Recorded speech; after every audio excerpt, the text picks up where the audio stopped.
Ankara'da Kuz yarmalığı Türkiye'nin paytaxtında Hayriye yarmalığı başlandı.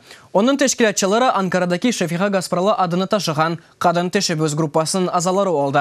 Maksat Hayriye ve medeni leyhalar için para toplamak. Sonki 3 yılda geçirilgen ikinci yarmalıkta Kırım Tatar timsalatı, kitapları, aşları ve urbaları takdim edilgen. Bu sene 4 günlük yarmalıkta musafirler arasında Kırım Tatar ve Ukrayna diasporası vekilleri var. Kırım Derneği Umumi Merkez Şefika Gaspralı Kadın İnisiyatifi olarak bir kermes teşkil ettik. Bu kermesi teşkil etmekte amacımız Kırım Derneği Umumi Merkez faaliyetlerine destek olmak. Bu faaliyetlerin daha da ziyadece, daha da çok yapılması için onlara bir kaynak sağlamak.